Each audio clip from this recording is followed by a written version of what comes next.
Hi and welcome to the Apple videos. This video is the first of a series of videos regarding email. And it's about connecting email to your phone, but more specifically it's about adding an account to your phone. Because I recommend you use one of the established providers to set up your email. When it comes to email, you can make it very easy or you can make it very complicated. An easy solution would be to stick with the Apple iCloud. So if you don't have an email address or your existing email address isn't so important to you and you have created an Apple ID, you'll know that your Apple ID is effectively an email address.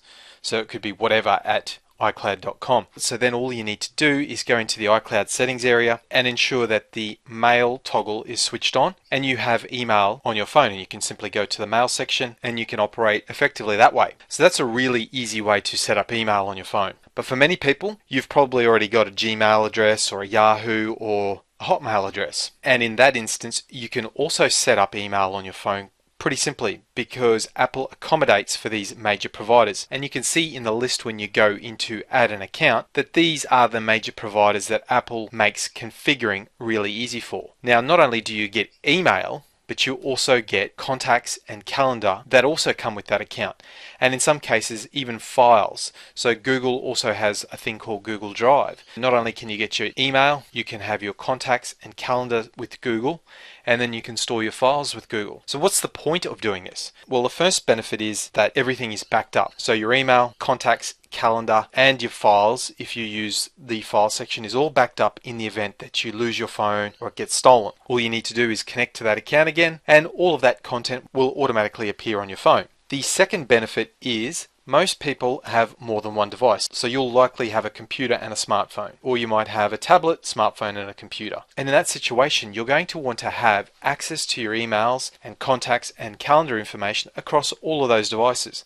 And that is the beauty of having one of the major providers set up on your phone. Your email, your contacts, and your calendaring is automatically synchronized across all of those devices without you needing to actually do anything. And once you get used to that setup, you will grow to love it. And on top of that, those major providers are extremely reliable. I've been using Google for my email for years, and I think I've only had one small issue with it. So the way all of these work is that you have a server on the internet, and your emails, contacts, and calendars are stored on the appropriate provider's server. And it's safe and secure, so nobody else can read your emails, and you have your own private login. You'll also see that I've got the word other at the far right with an ISP computer underneath it. And that can be if you're using emails through your internet service provider. So if you've connected to the thousands of different companies that give you internet access, they'll typically always give you an email address. But it does require a little bit more of a manual setup. So you'll need to know either the IMAP settings,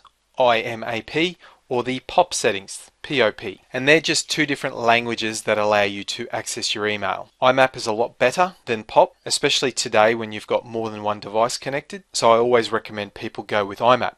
And you can get those settings by ringing your internet service provider or the people who handle your email. So there'll always be someone that handles your email on the internet, regardless of your solution. And you can contact them and ask them what those settings are. The same applies if you have your own domain. So if you have your own www.whatever.com, you may have your own email hosting setup. So you will also need those connection details to set up your email manually. In the next video, I'll take a look at setting up Gmail, and I'll show you the steps you need to do to get that operational, and you'll see just how easy it is. And the only reason I picked Gmail is because it's the most popular, and regardless of whether you use Hotmail or Yahoo, the steps are almost identical.